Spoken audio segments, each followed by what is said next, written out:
الحمد لله رب العالمين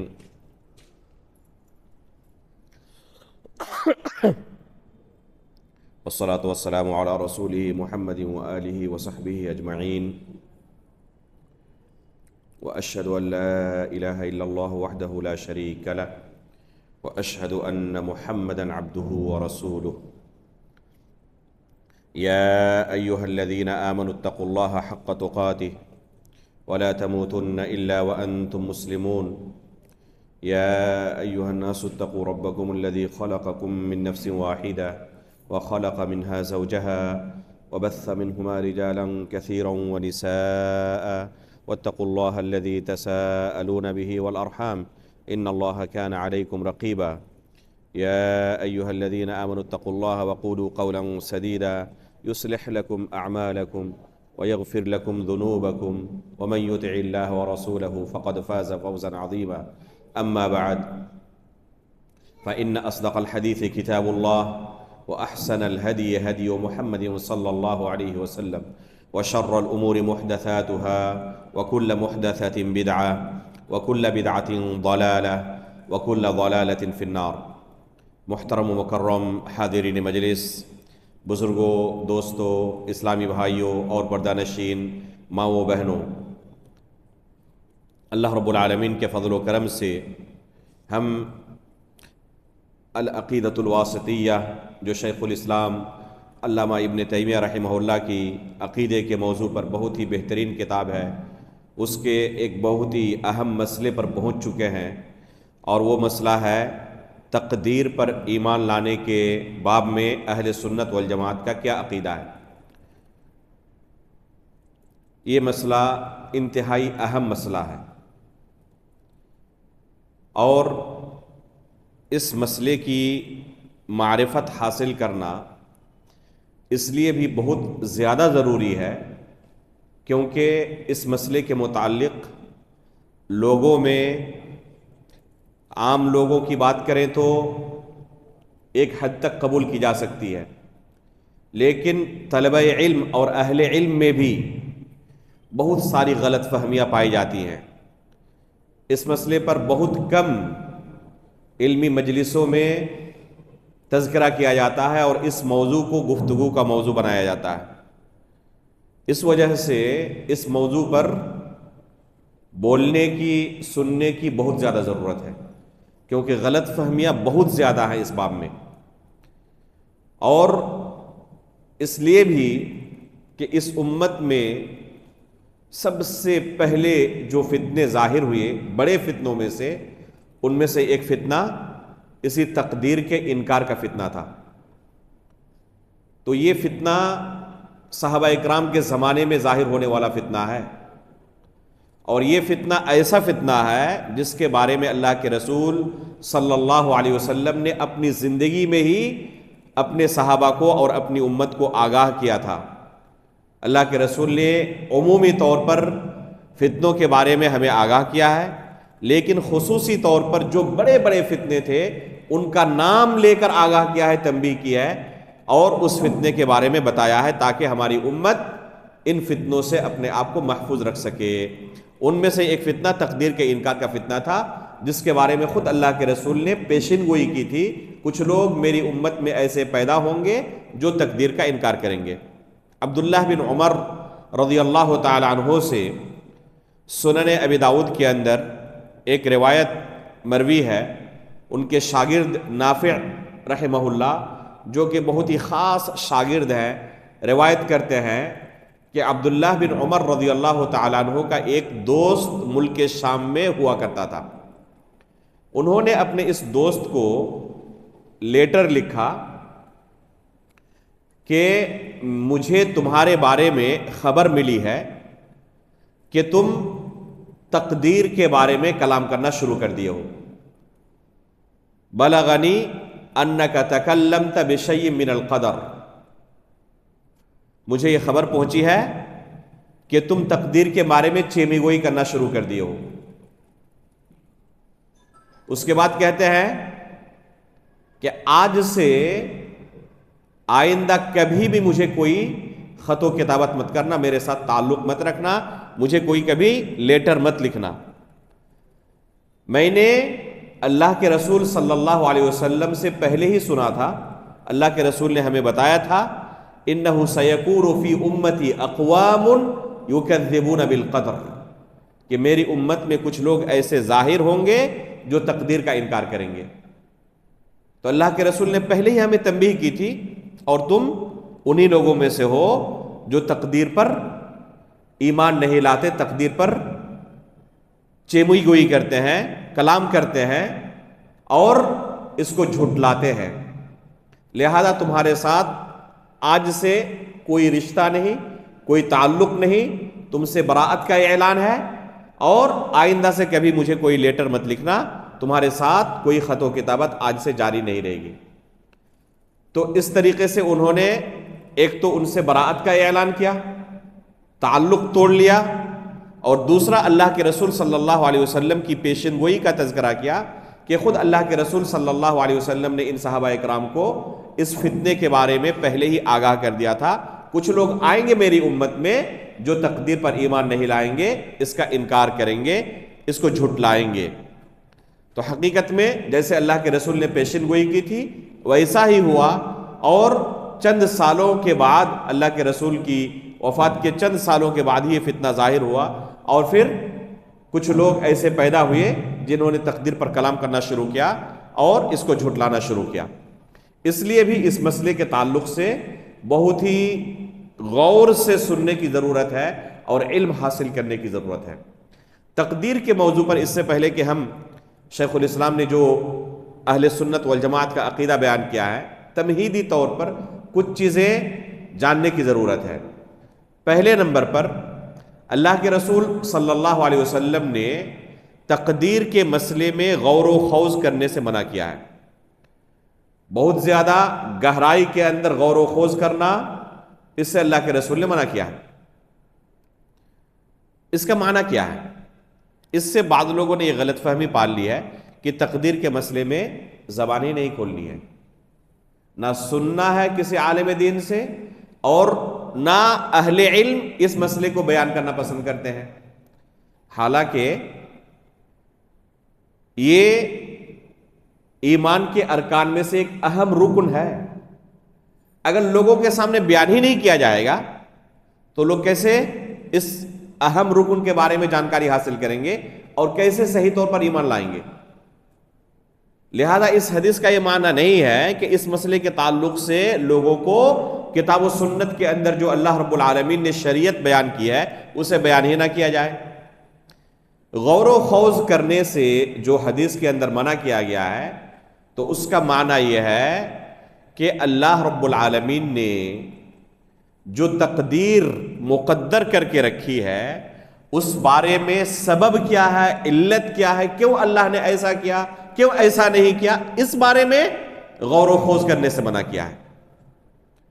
اسے فقیر کیوں کیا، اسے امیر کیوں کیا، اسے اندھا کیوں کیا، اسے صحیح سالم کیوں کیا، اسے اس مصیبت میں کیوں ڈالا، اس طریقے سے جو اعتراضات لوگوں کے ذہن میں آتے ہیں، اشکالات ذہن میں آتے ہیں، تو یہ اسباب جاننے کے پیچھے اپنی انرجی صرف کرنے سے بچنا چاہیے۔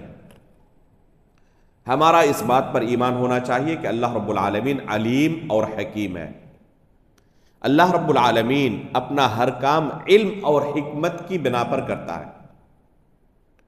اللہ رب العالمین نے مخلوق کے اندر بھی یہ صفت رکھی ہے علم کی اور حکمت کی، لیکن جو مخلوق کے اندر علم ہے اور حکمت کی صفت ہے یہ انتہائی ناقص ہے۔ لیکن اللہ رب العالمین کی تمام صفات کیا ہیں؟ ہم نے پڑھا ابھی صفات کے باب میں کہ سب اللہ رب العالمین کی جتنی صفات ہیں سب کامل درجے کی ہیں، ان میں کسی طرح کا بھی کوئی عیب نہیں، کوئی نقص نہیں، کوئی خلل نہیں، کوئی کمی نہیں۔ تو اللہ رب العالمین علیم و حکیم ہے، علم و حکمت کی بنا پر اللہ رب العالمین نے تمام چیزوں کو پیدا کیا ہے۔ جہاں تک مخلوق کی بات ہے تو اللہ رب العالمین نے ہمیں بھی بہت سارے علوم سے نوازا ہے، لیکن ہمارا علم کیا ہے؟ وَمَا أُوتِيتُم مِّنَ الْعِلْمِ إِلَّا قَلِيلًا، کہا اللہ رب العالمین نے کہ ہم نے تمہیں جو علم دیا ہے وہ انتہائی کم ہے اللہ رب العالمین کے علم کے بالمقابل۔ حکمت سے بھی اللہ رب العالمین نے نوازا ہے، لیکن انتہائی ناقص ہے۔ ہر انسان اپنی زندگی کے اندر پلاننگ کرتا ہے۔ ایک گھر بنانا ہو، اس سے پہلے ایک انجینئر اس کی پوری پلاننگ تیار کرتا ہے۔ ایک نئے کالونی کو بسانا ہو، اس سے پہلے پوری پلاننگ ہوتی ہے کہ یہاں سے راستہ نکلے گا، یہاں پر فلیٹ ہوں گے، یہاں اسکول ہوگا، یہاں مدرسہ ہوگا، یہاں پلے گراؤنڈ ہوگا، یہاں یہ ہوگا، پوری اس کی پلاننگ ہوتی ہے۔ تو انسان بھی کوئی کام کرنے سے پہلے اس کی پلاننگ کرتا ہے، اس کی تخطیط کرتا ہے، اور پھر اس کو عمل میں لانا شروع کرتا ہے۔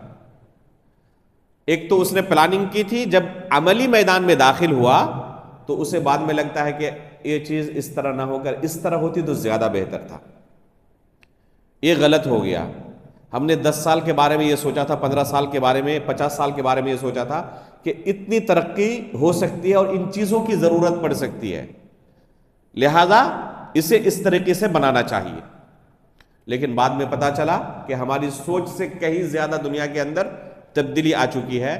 جو پلاننگ ہم نے کی تھی وہ کافی اس وقت نہیں تھی، اس لیے یہاں پر اب یہ راستہ کافی نہیں، ایک اوور برج کی ضرورت ہے، یہاں پر انڈر گراؤنڈ راستے کی بھی ضرورت ہے۔ اس وقت بھی اگر یہ سوچ لیے ہوتے تو اسی وقت یہ کر دیے ہوتے، لیکن اس وقت یہاں تک ذہن پہنچا ہی نہیں تھا، بعد میں اس کی ضرورت محسوس ہوئی۔ تو یہی انسان کے علم میں اور حکمت میں خلل کی دلیل ہے۔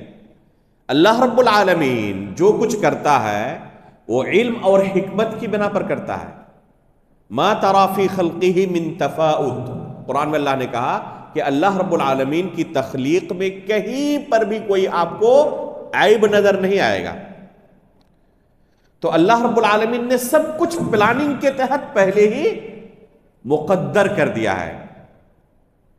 وَخَلَقَ كُلَّ شَيْءٍ فَقَدَّرَهُ تَقْدِيرًا، ہر چیز کو اللہ رب العالمین نے پیدا کیا اور اس کی پہلے سے اللہ رب العالمین نے پلاننگ کر دی ہے، اس کو تقدیر کے تحت اللہ رب العالمین نے ڈالا ہے، پیدا کیا ہے۔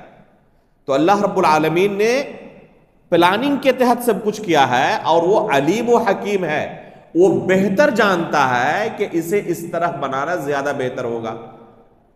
اب انسان اللہ رب العالمین کی اس پلاننگ میں، اس تقدیر میں اپنے حساب سے سوچتا ہے کہ یہ چیز اس طرح نہ ہو کر اس طرح ہو تو زیادہ بہتر ہے۔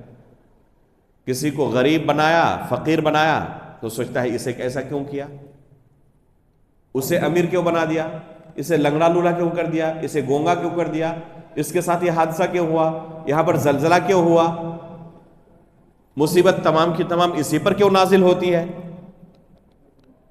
تو اس طریقے سے انسان اپنے حساب سے سوچتا ہے اور اللہ رب العالمین کے فیصلے پر اعتراض کرتا ہے،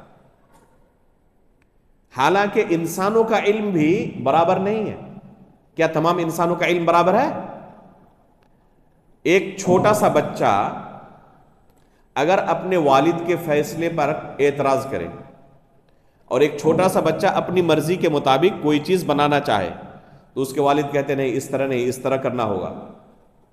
اب وہ اپنے حساب سے سوچ رہا ہے جو اس کے پاس علم ہے، اور اس کے والد اپنے حساب سے سوچ رہے ہیں جو اس کے پاس تجربہ اور علم ہے۔ دونوں کے علم میں کتنا فرق ہے؟ زمین و آسمان کا فرق ہے۔ ایک 5 سال کا بچہ، 7 سال کا بچہ، ابھی اس نے دنیا نہیں دیکھی، وہ اپنے حساب سے کسی چیز کو بنانا چاہتا ہے، اور اس کے والد اس کی مخالفت کر رہے ہیں۔ اب یہ چھوٹا بچہ کہہ رہا ہے نہیں یہ کیوں ہو گیا، یہ کیوں ہو گیا، اس طرح کیوں کیا؟ تو والد کہہ رہا ہے کہ میں زیادہ بہتر جانتا ہوں کہ اس کی مصلحت کیا ہے، یہاں ہم نے کیوں کیا۔ اس کی بات سنتا ہے وہ، اور نہ اس کے اعتراض کی طرف وہ دھیان دیتا ہے۔ اس بچے کو لگ رہا ہے کہ میں جو سوچ رہا ہوں یہی صحیح ہے، لیکن حقیقت میں اگر انصاف سے کسی کو بھی آپ پوچھیں تو کیا کہیں گے کہ اس نے ابھی دنیا دیکھی ہی نہیں، اس کے پاس کیا علم ہے، تھوڑا سا چھوٹا سا علم ہے، ابھی 5 سال کا بچہ کیا سوچ پائے گا۔ لہذا جو اہل علم ہے، جو ان چیزوں کو بہتر سمجھتے ہیں، بڑے لوگ ہیں، وہی فیصلہ کرنے کے حقدار ہوتے ہیں۔ اب انسان کا علم اور اللہ رب العالمین کے علم کا موازنہ کریں، کوئی موازنہ ہے؟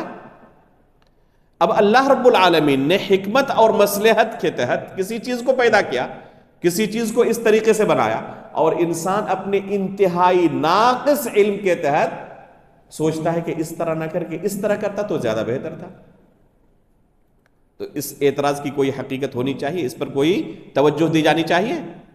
جس طرح ایک چھوٹے بچے کے فیصلے اور اس کے مشورے پر بڑے لوگ دھیان نہیں دیتے اور اسے سمجھتے ہیں کہ یہ مصلحت کے خلاف ہے، وہ چھوٹا بچہ سمجھ رہا ہے کہ میں جو سمجھ رہا ہوں وہی سب سے بہتر ہے، لیکن ظاہر سی بات ہے کہ دونوں کے علم میں آسمان و زمین کا فرق ہے. وہ جو سوچ رہا ہے وہ بہتر نہیں ہے. تو اللہ رب العالمین ہر چیز کے بارے میں علم رکھنے والا اور ہر چیز کو حکمت کے ساتھ پیدا کرنے والا ہے. تو تقدیر پر ایمان لانا اسی کو کہتے ہیں کہ اللہ رب العالمین کے فیصلے کو تسلیم کر لینا. اللہ رب العالمین نے جو کیا ہے اس سے بہتر نہیں ہو سکتا تھا. اب اگر ایک انسان تقدیر پر اعتراض کرتا ہے کہ ایسا کیوں کیا، تو اعتراض کر کے کیا کر لے گا؟ بگاڑ سکتا ہے کچھ اللہ کا؟ اگر کوئی بہت زیادہ اعتراض کرے اور غم و غصے کا اظہار کرے کہ کیوں ایسا ہو گیا، تو چلو اس کو کہا جائے کہ صبر کرو، یہی تمہارے لیے بہتر ہے. تو وہ صبر کرنے پر راضی نہیں، الٹا آپ کو ڈانٹ رہا ہے کہ تمہارے ساتھ ہوا ہوتا تو تم سمجھتے. تو اس کو کہا جائے ٹھیک ہے پھر تم جو چاہتے ہو کر لو، کیا بگاڑ لو گے اللہ رب العالمین کا؟ کچھ کر سکتا ہے؟ وہ کچھ کر تو نہیں سکتا. لہذا اس کے لیے افضل کیا ہے کہ اللہ رب العالمین کے فیصلے کو رضامندی کے ساتھ تسلیم کر لے. تو تقدیر پر ایمان لانا، چاہے وہ تقدیر اچھی ہو یا بری ہو، ایمان کے ارکان میں سے ایک اہم رکن ہے. جہاں تک اچھی اور بری ہونے کی بات ہے تو یہ انسان کی نسبت سے ہے، مخلوق کی نسبت سے برا ہونا ہے، کسی معین شخص کی نسبت سے. اللہ رب العالمین کی طرف اگر منسوب کریں تو اللہ رب العالمین کے نظریے سے کوئی چیز بری نہیں ہے. وَالشَّرُّ لَيْسَ إِلَيْكَ، اللہ رب العالمین کسی شر کو محض شر ہو اس میں کوئی خیر نہ ہو ایسا پیدا نہیں کرتا. کوئی چیز اللہ کی تخلیق میں ایسی نہیں ہے جو محض شر ہو، اس میں کوئی خیر نہ ہو. کسی انسان کی بنسبت ہو سکتا ہے کہ اسے لگے میرے لیے شر ہے، لیکن کیا حقیقت میں سب کے لیے شر ہے؟ وہ نہیں، کسی کے لیے خیر ہے. کسی کے لیے شر ہے تو کسی کے لیے خیر ہے. تو علی الاطلاق کوئی چیز شر ہو ایسا ہو نہیں سکتا. اس تقدیر پر ایمان لانا ضروری ہے کہ اللہ رب العالمین نے جو فیصلہ کر دیا ہے اس پر ہم رضامندی کے ساتھ اسے تسلیم کرتے ہیں. اگر یہ تسلیم کرنے کی صفت انسان کے اندر پیدا ہو گئی کہ جو کچھ اللہ نے ہمارے لیے مقدر کیا ہے وہ سب سے بہتر ہے، تو خوشحالی کے ساتھ انسان زندگی گزارے گا، بڑا مطمئن رہے گا.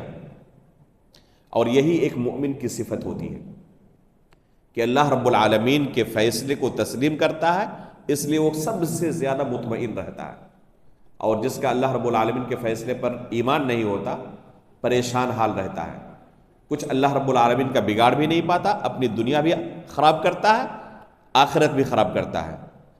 اللہ رب العالمین کے فیصلے کو تسلیم کر لے، دنیا بھی سنور جائے گی، اطمینان کے ساتھ زندگی گزارے گا، اور آخرت بھی سنور جائے گی.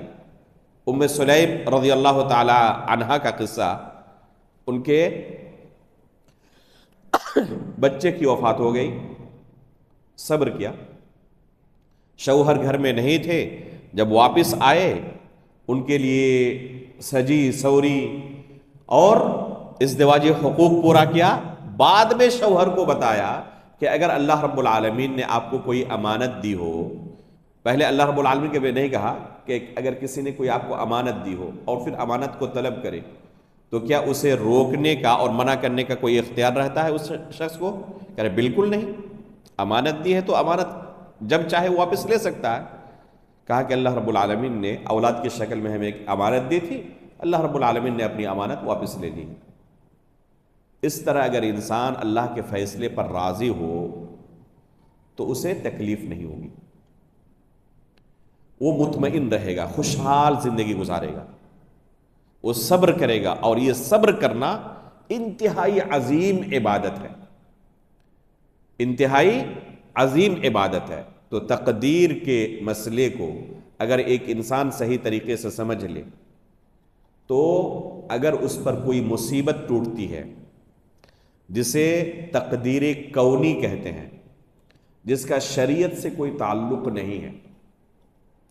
تقدیر دو طرح کی ہے، ایک ہے کونی، ایک ہے شرعی. کونی جس کا شریعت سے تعلق نہیں ہے، کسی کو فقیر بنایا، کسی کو امیر بنایا، کسی کو لنگڑا بنایا، کسی کو صحیح بنایا اللہ رب العالمین نے، یہ اللہ رب العالمین کی تقدیر کونی ہے. شریعت سے اس کا کوئی تعلق نہیں ہے. اللہ نے کسی چیز کا حکم دیا ہو یا کسی چیز سے روکا ہو جس میں امر اور نہیں ہو، کرنے کا حکم دیا ہے یا کسی چیز کے کرنے سے روکا ہے، تو اس کا تعلق شریعت سے ہے. تو اللہ رب العالمین نے دونوں چیزوں کو مقدر کیا ہے، تقدیر کونی بھی اور تقدیر شرعی بھی. تو تقدیر کونی اللہ رب العالمین نے کسی چیز کو اس طرح بنایا، کسی چیز کو الگ طریقے سے بنایا، یہ اللہ رب العالمین کے علم اور حکمت کی بنا پر ہے. اسے تسلیم کر لینے سے ایک انسان اگر اس کے ساتھ بظاہر اس کے لیے وہ چیز بری ہے، اس پر صبر کرتا ہے تو انتہائی عظیم عبادت کو انجام دے رہا ہے. اللہ رب العالمین کے پاس اس کا اسے اجر ملے گا. لیکن اگر صبر نہ کرے تو کیا ہوگا؟ وہ اپنی دنیا بھی برباد کرے گا، آخرت بھی برباد کرے گا. لیکن اگر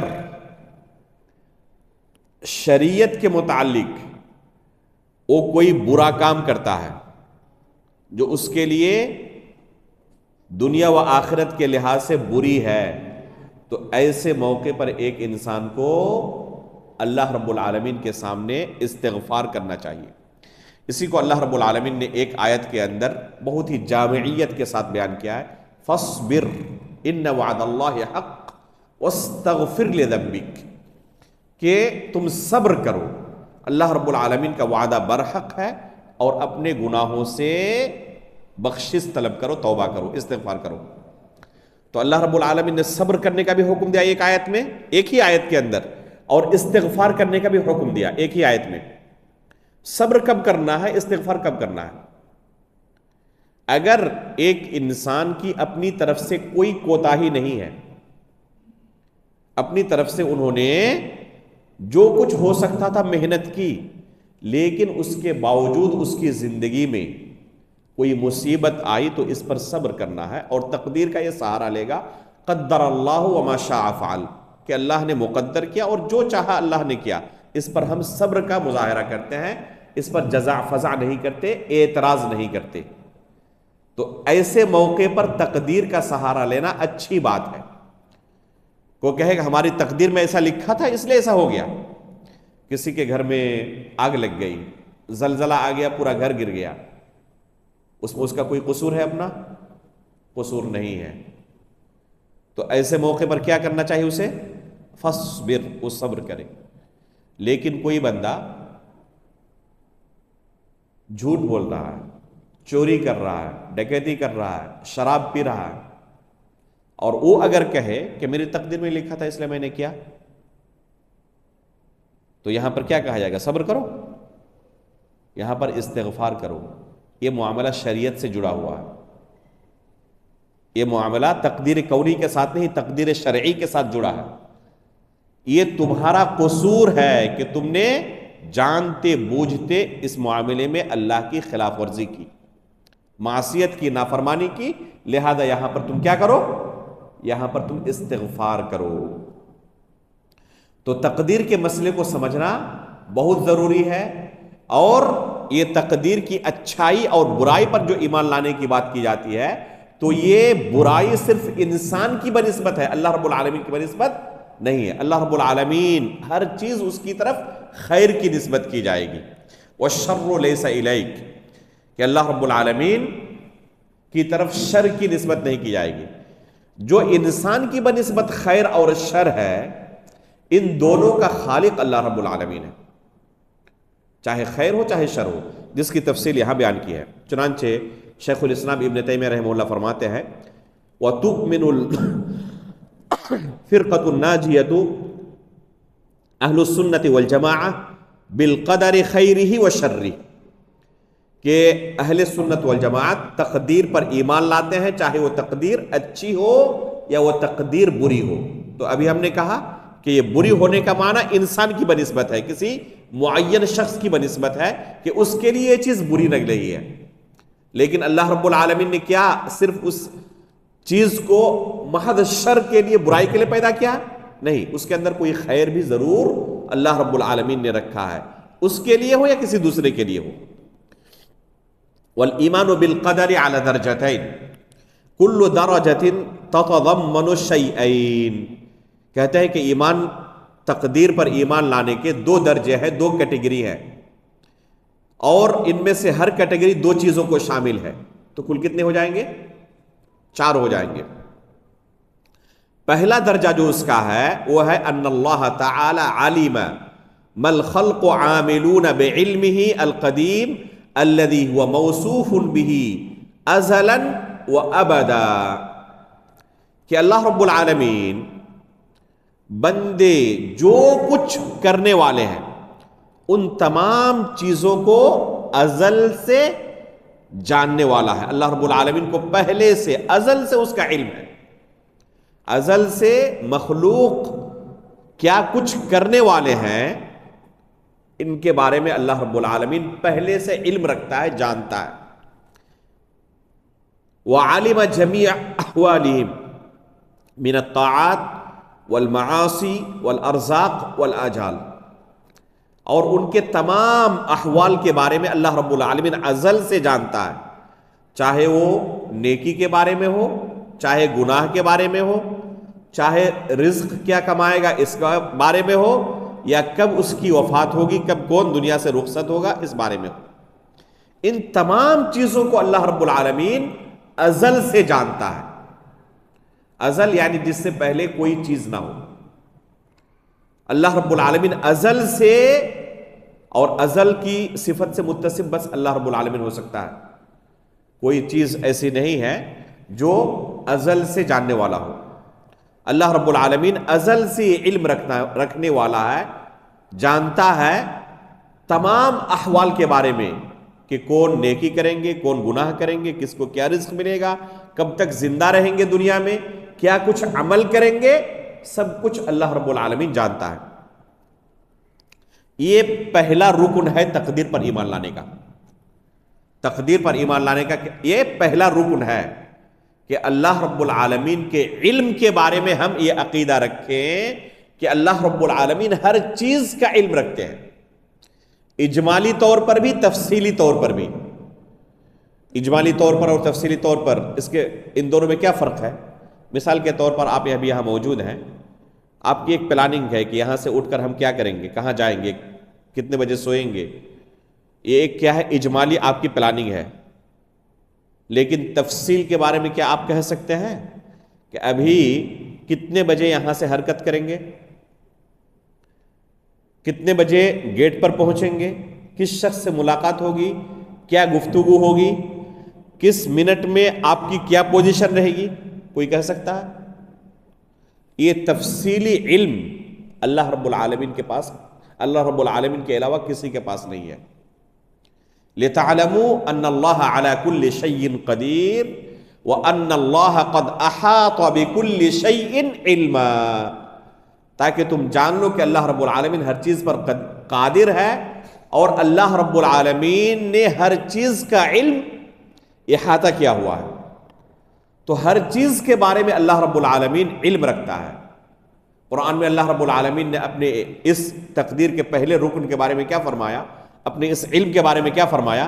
وَعِنْدَهُ مَفَاتِحُ الْغَيْبِ لَا يَعْلَمُهَا إِلَّا هُ، کہ غیب کی کنجیاں اللہ رب العالمین کے پاس ہے، ان کے بارے میں اس کے علاوہ کوئی نہیں جانتا۔ وَيَعْلَمُ مَا فِي الْبَرِّ وَالْبَحْرِ، اور خشکی کے اوپر جو چیز ہو اللہ رب العالمین اس کا بھی علم رکھتے ہیں، اور جو دریاؤں کے اندر ہو اللہ رب العالمین اس کا بھی علم رکھتے ہیں۔ کوئی ایسی مخلوق نہیں جو دعویٰ کر سکے کہ خشکی کے اندر جو کچھ ہو رہا ہے اس کا ہمیں علم ہے، اور دریا کے اندر جو کچھ ہے اس کا بھی ہمیں علم ہے۔ میں نے اس سے پہلے بیان کیا تھا آیت الکرسی کی تفسیر میں، علم کے مسئلے میں، کہ سائنس دانوں کا دعویٰ ہے آج کی تاریخ میں کہ سائنس اتنی ترقی کر چکی ہے کہ تقریباً 5% کے بارے میں تحقیق کر چکی ہے سمندر کے اندر کیا چیزیں موجود ہیں. یہ دعویٰ ہے اور یہ بہت بڑی کامیابی کے طور پر دیکھ رہی ہے سائنس. یعنی دوسرے لفظوں میں خود اقرار کر رہے ہیں کہ باقی 95% کے بارے میں ابھی بھی ہمیں کچھ نہیں پتا. تو یہ ہے انسان کے علم کی حالت اللہ رب العالمین کے علم کے بالمقابل. وَيَعْلَمُ مَا فِي الْبَرِّ وَالْبَحْرِ وَمَا تَسْقُطُ مِنْ وَرَقَةٍ إِلَّا يَعْلَمُهَا. اگر کسی درخت سے کوئی پتا بھی گرتا ہے تو اللہ رب العالمین کو اس کا بھی علم ہوتا ہے. یہ چیز غور کریں کہ کتنی اہم ہے. کیا دنیا کا کوئی بھی ایسا شخص ہو سکتا ہے جس کے پاس یہ باریک سے باریک علم ہو؟ یہ ہے تفصیلی علم. کسی درخت سے کوئی پتا گرا اور اللہ رب العالمین کو اس کا علم ہے. کوئی شخص اور دنیا کا ہو سکتا ہے؟ بلکہ ایک بڑے درخت کے اندر کتنے پتے ہیں اگر کسی کو کہا جائے کہ مشین سے بھی آپ کوئی ٹیکنالوجی ایجاد کریں اور گن دیں تب بھی مشکل ہے اس کے لیے. پورے کلیان میں کتنے درخت ہوں گے؟ گن سکتا ہے کوئی؟ ان میں کتنے پتے ہیں؟ تعداد گن نہیں سکتا انسان. پورے انڈیا میں کتنے درخت ہوں گے؟ ان میں کتنے پتے ہوں گے؟ پوری دنیا میں کتنے درخت ہوں گے؟ ان میں کتنے پتے ہوں گے؟ درختوں کی تعداد تک نہیں گن سکتا. اور اللہ رب العالمین کیا بیان کر رہا ہے؟ وَمَا تَسْقُطُ مِنْ وَرَقَةٍ إِلَّا يَعْلَمُهَا.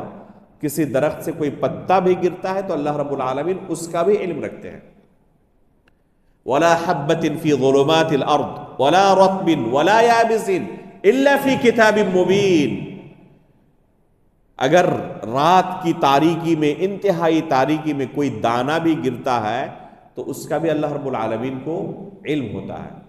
چاہے خشکی میں ہو چاہے تری میں ہو، سب کچھ کتاب مبین کے اندر، لوح محفوظ کے اندر لکھا ہوا ہے.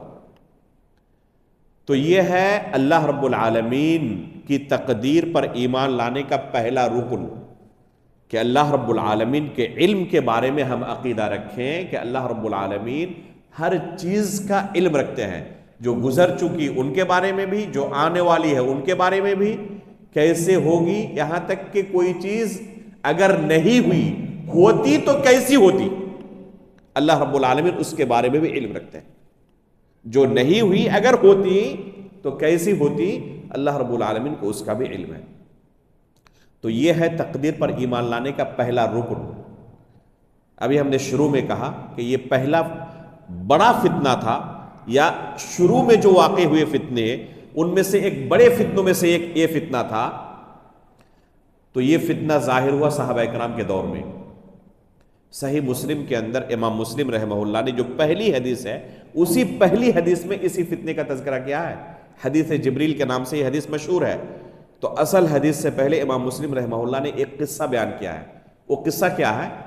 فرماتے ہیں کہ علماء تابعین میں سے دو شخص، ایک حمید بن عبد الرحمن الحمیری اور ایک یحییٰ بن یعمر رحمہم اللہ، یہ کبار علماء تابعین میں شمار ہوتے ہیں. صحیح بخاری اور صحیح مسلم کے اندر ان کی حدیثیں مروی ہیں.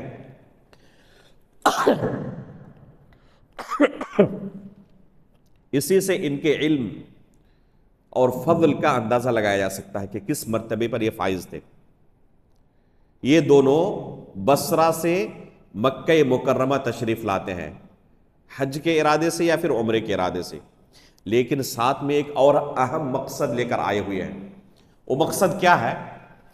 کہتے ہیں یہ دونوں آپس میں مکہ پہنچنے کے بعد گفتگو کر رہے ہیں کہ کاش کے یہاں کوئی صحابی رسول مل جاتے جن سے ہم اپنے علاقے میں جو فتنہ ظاہر ہوا ہے اس فتنے کے بارے میں سوال کر لیتے. اسی دوران عبداللہ بن عمر رضی اللہ تعالی عنہ جلیل القدر صحابی رسول دیکھتے ہیں کہ یہ مسجد حرام کے اندر داخل ہو رہے ہیں. یہ دونوں لپکتے ہیں ان کی طرف اور کہتے ہیں ابو عبد الرحمن، یہ عبداللہ بن عمر رضی اللہ تعالی عنہ کی کنیت ہے. عرب جب کسی کو عزت کے ساتھ، تعظیم کے ساتھ مخاطب کرتے تو نام لے کر نہیں، کنیت کے ساتھ مخاطب کرتے. جیسے اللہ کے رسول صلی اللہ علیہ وسلم کو جب خطاب کرتے تو کیا کہتے؟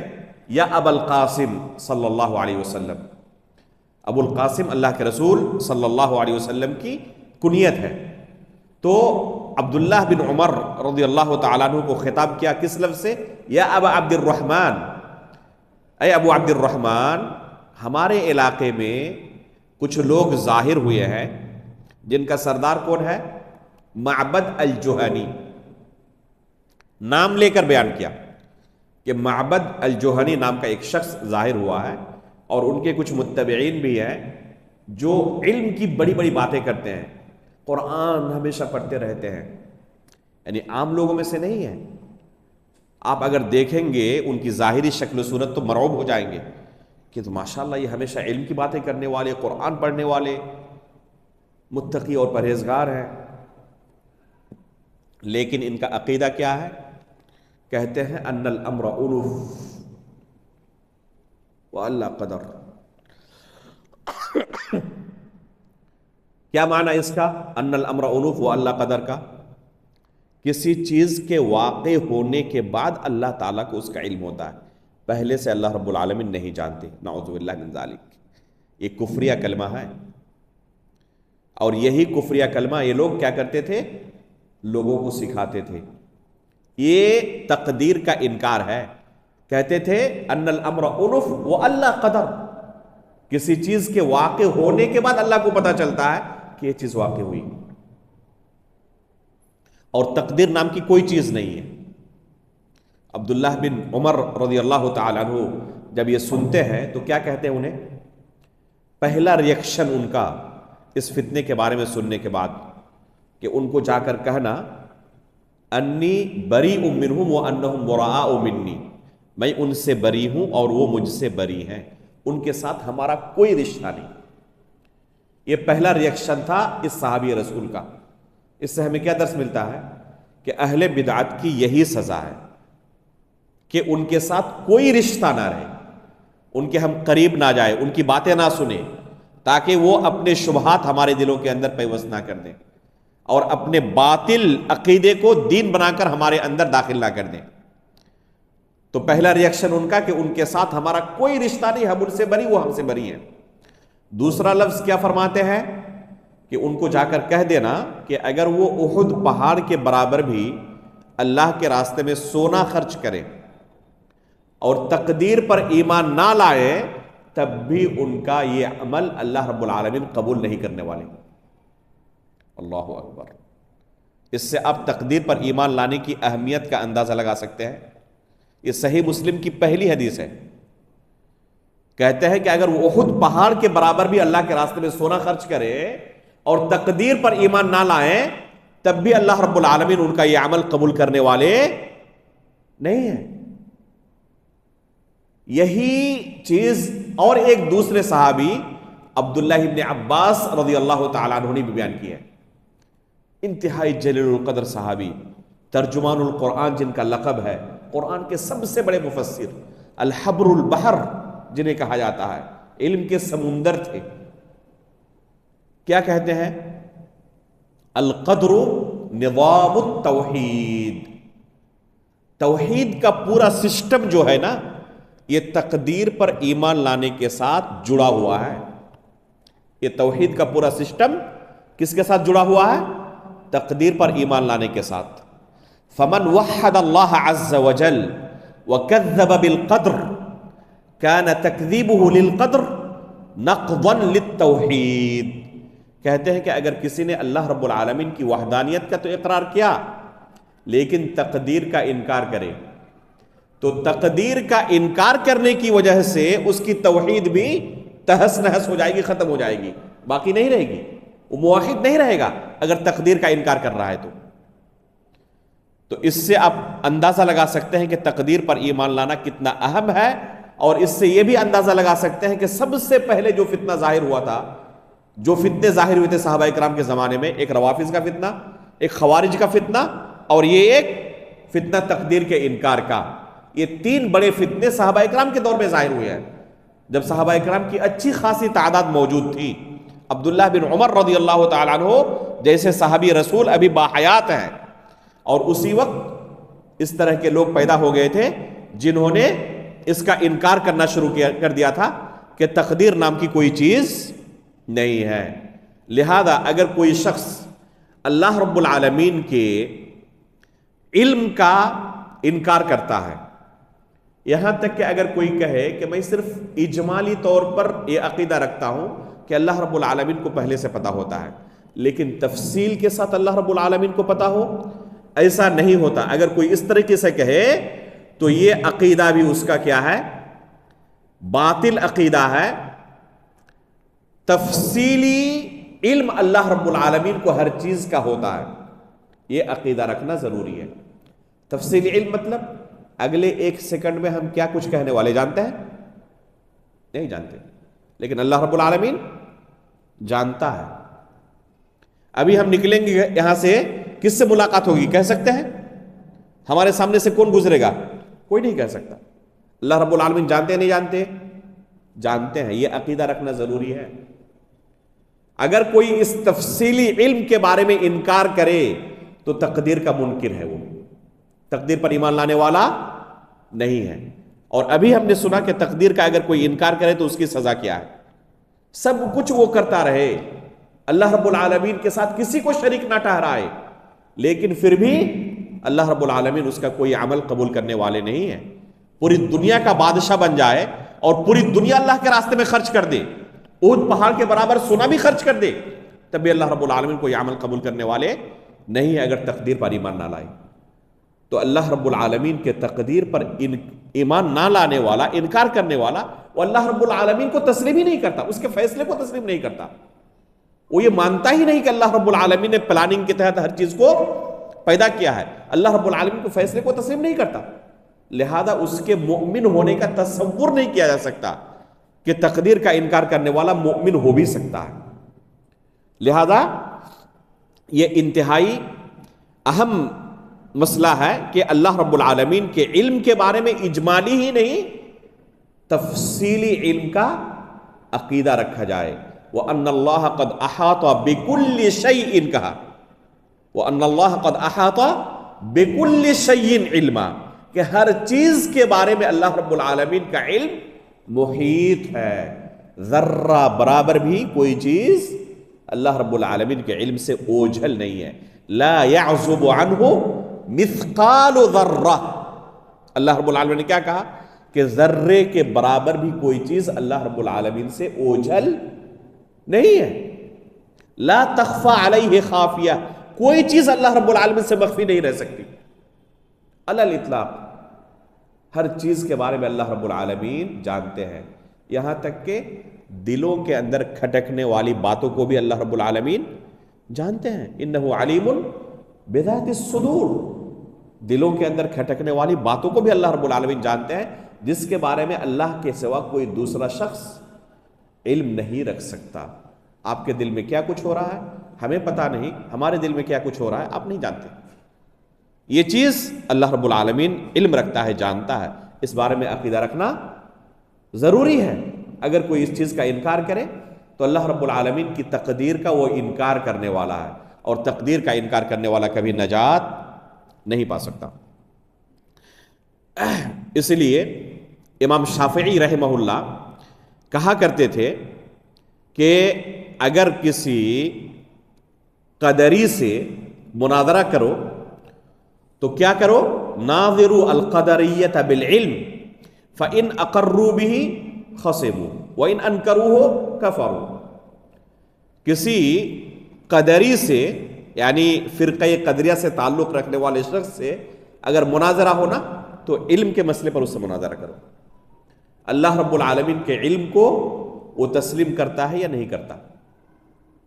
اگر تسلیم کر لے تو یہیں سے مناظرہ ختم، اس لیے کہ اسی چیز کی وجہ سے تو اس کو قدریہ کہا جاتا، اور اگر انکار کرے تو کافر ہو جائیں گے۔ انکار کرنے کی صورت میں مسلمان ہی وہ باقی نہیں رہیں گے۔ تو یہ ہے پہلا درجہ تقدیر پر ایمان لانے کا، پہلا رکن تقدیر پر ایمان لانے کا۔ دوسرا رکن ہے تقدیر پر ایمان لانے کا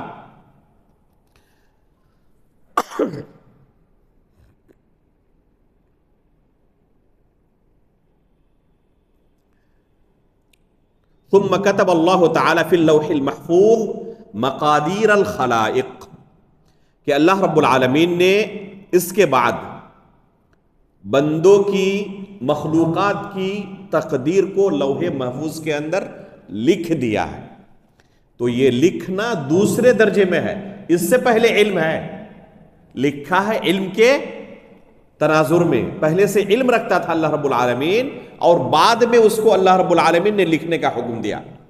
چنانچہ فَأَوَّلُ مَا خَلَقَ اللَّهُ الْقَلَمَ قَالَ لَهُ اُكْتُبْ قَالَ مَا أَكْتُبْ قَالَ اُكْتُبْ مَا هُوَ كَائِنٌ إِلَى يَوْمِ الْقِيَامَةِ۔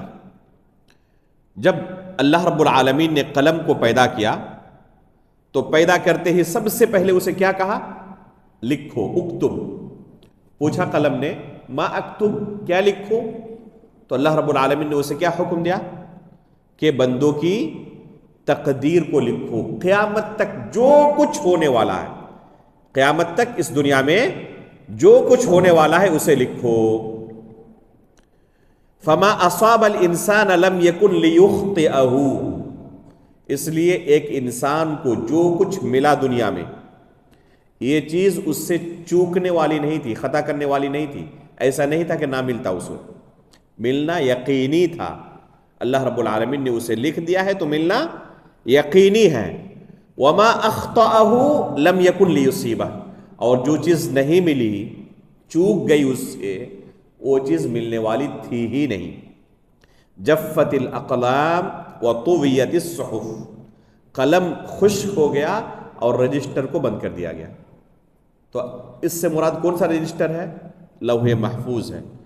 صحیح مسلم کی حدیث ہے، اللہ کے رسول صلی اللہ علیہ وسلم نے اسے بیان کیا ہے کہ زمین و آسمان کی پیدائش سے 50,000 سال پہلے، زمین و آسمان کی پیدائش سے کتنے سال پہلے؟ 50,000 سال پہلے اللہ رب العالمین نے بندوں کی تقدیر کو لکھ دیا ہے۔ جہاں تک یہ دوسرا رکن ہے لکھنے کا، تو اس کے کل 5 مراتب ہیں، لکھنے کے کل 5 مراتب ہیں۔ پہلا مرتبہ ہے جو لوح محفوظ کے اندر اللہ رب العالمین نے زمین و آسمان کی تخلیق سے 50,000 سال پہلے لکھ دیا ہے، جو کہ صحیح مسلم کی حدیث کے اندر واضح طور پر صراحت کے ساتھ اللہ کے رسول نے بیان کیا ہے۔ یہ ہے لکھنے کے باب میں پہلا مرتبہ، پہلا درجہ۔ دوسرا درجہ ہے جب انسان آدم علیہ السلام کی پشت پر تھے تو اللہ رب العالمین نے تمام لوگوں کو ظاہر کرنے کے بعد ان سے عہد و پیمان لیا، میثاق لیا۔ الست بربکم قالوا بلا، کیا میں تمہارا رب نہیں ہوں؟ تو سب نے اقرار کیا تھا کہ ہاں اللہ رب العالمین تو ہمارا رب ہے۔ تو یہ ہے دوسرا مرتبہ۔ تیسرا ہے کہ اللہ رب العالمین ایک انسان کو ماں کے پیٹ کے اندر جب وہ ہوتا ہے، 4 مہینے کا جب ہو جاتا ہے تو ایک فرشتے کو بھیجتا ہے، اور یہ فرشتہ آنے کے بعد 4 چیزوں کو لکھتا ہے۔ اللہ رب العالمین ایک فرشتے کو بھیجتا ہے اور کہتا ہے فَيَأْمُرُهُ بِكَتْبِ 4 كَلِمَاتٍ، 4 چیزوں کے لکھنے کا اللہ رب العالمین حکم دیتا ہے۔ کہتے ہیں کہ تقدیر ماں کے پیٹ میں لکھ دی گئی، کہتے ہیں نا، تو اس سے یہی تقدیر مراد ہے، اس سے یہی تقدیر کا تیسرا درجہ لکھنے کے باب میں مراد ہے۔ 4 چیزوں کے لکھنے کا حکم دیتا ہے۔ کون کون سی چیزیں ہیں؟ رزقہ وَأَجَلَهُ وَعَمَلَهُ وَشَقِيٌّ أَمْ سَعِيدٌ، اس کے رزق کے بارے میں کہ کیا کمائے گا، کیا کھائے گا، کب تک جیے گا، کیا عمل کرے گا، اور نیک ہوگا یا بدبخت ہوگا۔ تو یہ چیزیں کب لکھی جاتی ہیں؟ جب بندہ ماں کے پیٹ میں جنین کی شکل میں ہوتا ہے، ابھی دنیا میں آیا نہیں ہے، اور اس سے پہلے اس کی پوری عمر کے بارے میں یہ تقدیر لکھ دی گئی۔ اس کو کہتے ہیں الکتابۃ العمریہ، کہ پوری زندگی کے بارے میں اس کی ماں کے پیٹ کے اندر ہی تقدیر لکھ دی گئی ہے۔ چوتھا مرتبہ ہے اس کا، جو سال میں پورے سال کی تقدیر کو اللہ رب العالمین لکھنے کا حکم دیتے ہیں، اور یہ کون سا دن ہے یا کون سی رات ہے؟ لیلۃ القدر۔ چنانچہ اللہ رب العالمین نے کیا فرمایا؟ اِنَّا أَنزَلْنَاهُ فِي لَيْلَةِ الْقَدْرِ وَمَا أَدْرَاكَ مَا لَيْلَةُ الْقَدْرِ لَيْلَةُ الْقَدْرِ خَيْرٌ مِّنْ أَلْفِ شَهْرٍ تَنَزَّلُ الْمَلَائِكَةُ وَالرُّوحُ فِيهَا بِإِذْنِ رَبِّهِم مِّن كُلِّ أَمْرٍ، من کل امر، ہر چیز کے بارے میں فرشتے اس رات یہ فیصلہ لے کر نازل ہوتے ہیں کہ کیا کچھ ہونے والا ہے۔ سورہ دخان کے اندر اللہ رب العالمین نے تیسری آیت میں کیا فرمایا؟ دوسری اور تیسری آیت میں اِنَّا أَنزَلْنَاهُ فِي لَيْلَةٍ مُبَارَكَةٍ إِنَّا كُنَّا مُنذِرِينَ فِيهَا يُفْرَقُ كُلُّ أَمْرٍ حَكِيمٍ، کہ اس مبارک رات میں ہم نے قرآن کو نازل کیا، یعنی لیلۃ القدر میں، فیہا یفرق کل امر حکیم، اس رات کو حکمت کے بڑے بڑے فیصلے کیے جاتے ہیں۔ تو سال بھر کے اندر کیا کچھ ہونے والا ہے اللہ رب العالمین اس رات کو پہلے لکھ دیتا ہے۔ یہ ہے چوتھا مرتبہ۔ اور پانچواں مرتبہ ہے، اور یہ آخری مرتبہ ہے کتابت کے تعلق سے، وہ ہے کہ روزانہ اللہ رب العالمین بندوں کی تقدیر کو، مخلوقات کی تقدیر کو لکھنے کا حکم دیتا ہے۔ کل یوم ہوا فی شأن، اسی کو اللہ رب العالمین نے اس آیت کے اندر بیان کیا ہے۔ تو یہ ہے کل 5 لکھنے کے مراتب۔ ایک ہے لوح محفوظ کے اندر، زمین و آسمان کی تخلیق کے 50,000 سال پہلے۔ دوسرا، صلب آدم میں جب ہم تھے، آدم علیہ السلام کی پشت میں تھے۔ تیسرا، ماں کے پیٹ میں جب انسان ہوتا ہے۔ اور چوتھا، لیلۃ القدر میں پورے سال کی تقدیر لکھی جاتی ہے۔ اور پانچواں، ہر دن کی تقدیر لکھی جاتی ہے۔ یہ ہر دن کی جو تقدیر لکھی جاتی ہے یہ تابع ہے کتابت سنوی کے، جو لیلۃ القدر کے اندر لکھی جاتی ہے، یہ اس کے تابع ہے، اور یہ اس کے تابع ہے، اور یہ اس کے تابع ہے، اور یہ اس کے تابع ہے۔ لہذا یہ جو باقی تقدیر کے اقسام ہیں کتابت کے حوالے سے، ان کے اندر تبدیلی ہو سکتی ہے۔ سال بھر کے اندر یا ماں کے پیٹ کے اندر جو تقدیر لکھی گئی ہے، یا لیلۃ القدر کے اندر جو فیصلہ کر دیا گیا ہے، یا روزانے کی تقدیر جو لکھی جاتی ہے، اس کے اندر تبدیلی ہو سکتی ہے۔ چنانچہ بعض اعمال کے تعلق سے جو دلائل ملتے ہیں کہ اس سے تقدیر بدل جاتی ہے، عمر کے اندر اضافہ ہو جاتا ہے، رزق کے اندر برکت ہوتی ہے، جیسے دعا کے بارے میں فضیلت آئی ہوئی ہے کہ اس سے تقدیر بدل جاتی ہے۔ اگر کوئی کسی کے ساتھ صلہ رحمی کرے، صلہ رحمی یعنی اپنے رشتہ داروں کے ساتھ حسن سلوک کرے، ان کی خبر لیتا رہے، تو یہ اتنا مبارک عمل ہے کہ اس سے رزق کے اندر اور عمر کے اندر کیا ہوتی ہے؟ برکت ہوتی ہے۔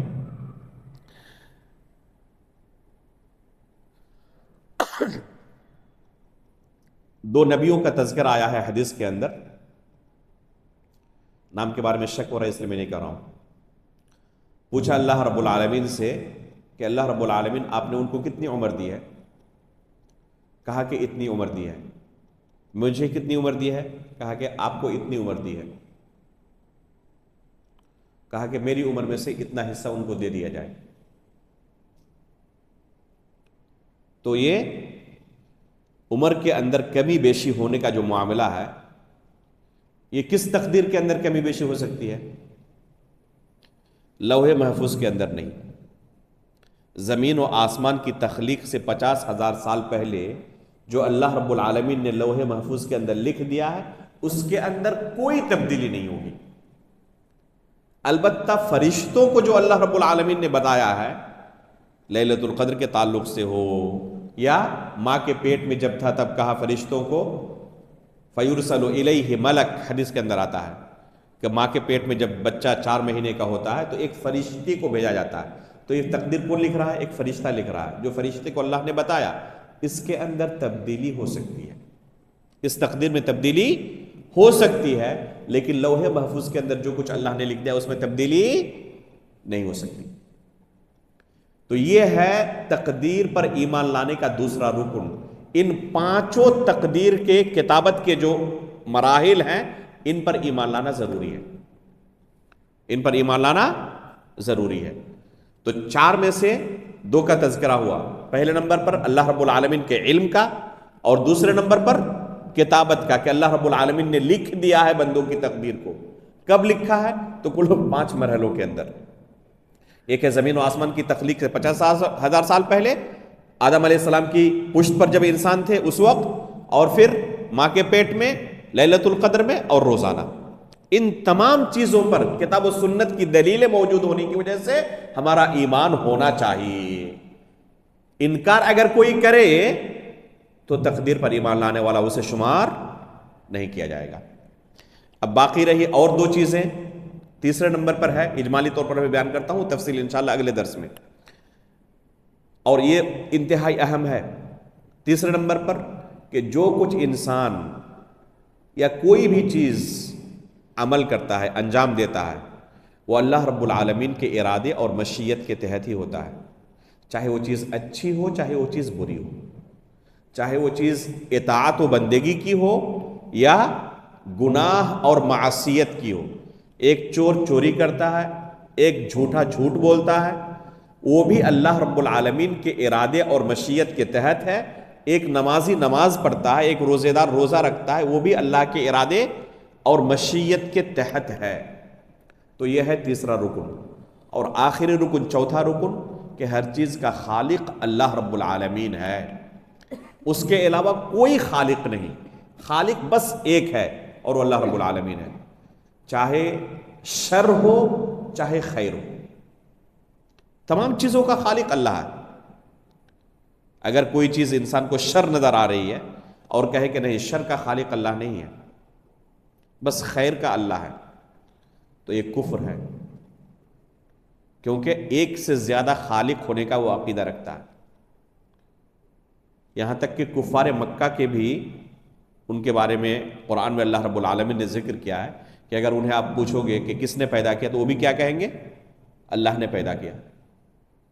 لہذا جو یہ عقیدہ رکھتے ہیں کہ نہیں خالق بے شمار ہیں، تو یہ عقیدہ کفار مکہ کے عقیدے سے بھی گیا گزرا عقیدہ ہے، اور افسوس کی بات ہے کہ یہ عقیدہ اپنے آپ کو مسلمان کہلانے والے بہت سارے لوگ رکھتے ہیں، جو کلمے کا اقرار کرتے ہیں وہ لوگ رکھتے ہیں۔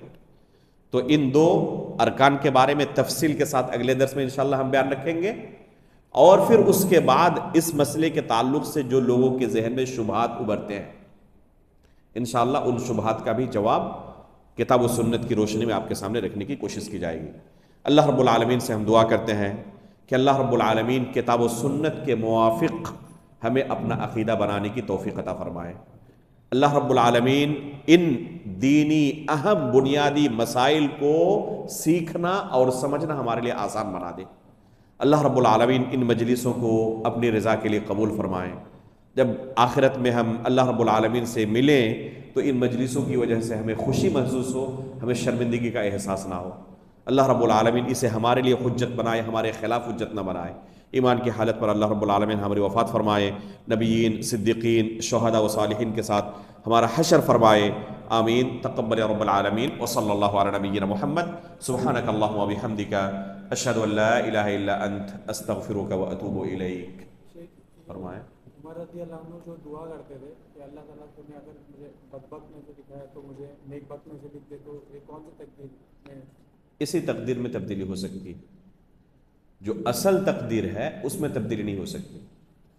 اعملوا فکل میسر لما خلق لہ، اللہ کے رسول صلی اللہ علیہ وسلم نے بیان کیا کہ عمل کرو، اللہ رب العالمین نے ہر شخص کو اسی کے لیے جس کام کے لیے اسے پیدا کیا ہے وہ عمل کرنا اس کے لیے آسان کر دیا ہے۔ ابھی ہم بیان کریں گے تیسرے جب مرحلے کو ذکر کریں گے، بس اشارہ کرتا ہوں کہ اللہ رب العالمین نے انسان کو ہدایت دی ہے اور اس کے کل 4 مراتب ہیں۔ ایک ہدایت عامہ ہے جو تمام مخلوقات کو اللہ نے عطا کی ہے، یہ چیز تمہارے لیے نفع بخش ہے، یہ چیز نقصان دہ ہے۔ دوسرے ہے ہدایت توفیق اور ہدایت ارشاد والبیان، اور تیسرے نمبر پر ہدایت توفیق، اور چوتھے نمبر پر ہے جنت اور جہنم جانے کی ہدایت، وہ قیامت کے دن ہے، اور دنیا میں 3 ہے۔ ٹھیک ہے، تو اللہ رب العالمین نے جو پہلی ہدایت ہے یہ ہر ایک کو عطا کی ہے، ہدایت عامہ جس کو کہتے ہیں۔ اسی کو سورۃ الاعلیٰ کے اندر اللہ رب العالمین نے بیان کیا ہے، سبح اسم ربک الاعلیٰ الذی خلق فسوى والذی قدر فہدى، کہ اللہ رب العالمین نے تقدیر کے ساتھ اسے مرتبط کیا اور ہدایت دی۔ تو یہ تمام مخلوقات کو اللہ نے ہدایت دی، یہاں تک کہ جانوروں کو بھی، وہ جانتے ہیں کہ یہاں سے ہمیں فائدہ ہو سکتا ہے، یہاں سے نقصان ہو سکتا ہے۔ آگ میں اگر کودیں گے تو مر جائیں گے، کسی جانور کو کوشش کریں، کودے گا وہ نہیں کودے گا۔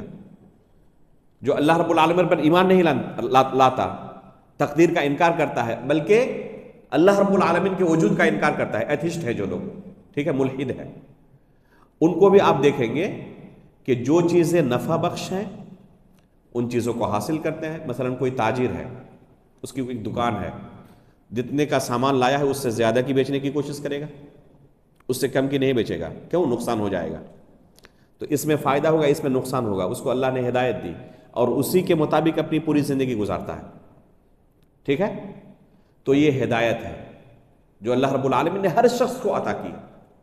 اور ایک ہے اس کے بعد ہدایت بیان والارشاد، اس کے لیے اللہ رب العالمین نے باضابطہ رسولوں کو اتارا، کتاب نازل کی اور لوگوں کو یہ رسول آ کر بیان کیے کہ یہ راستہ تمہارے لیے بہتر ہے، یہ راستہ تمہارے لیے برا ہے،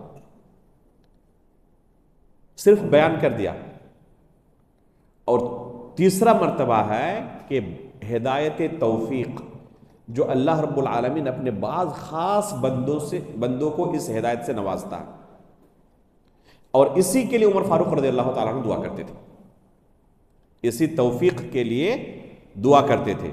کون سی دعا آپ نے بیان کی؟ اگر مجھے بدبخت میں سے لکھا ہے تو مجھے نیک بخت۔ ہاں، تو یہی ہدایت، جیسے ہم ہر نماز میں دعا کرتے ہیں نا، اہدنا الصراط المستقیم، ہر نماز میں کہتے ہیں صراط الذین انعمت علیہم غیر المغضوب علیہم ولا الضالین، ہر نماز میں ہم دعا کرتے ہیں، ہر رکعت میں دعا کرتے ہیں اہدنا الصراط المستقیم، تو یہی ہدایت توفیق کی دعا کرتے ہیں۔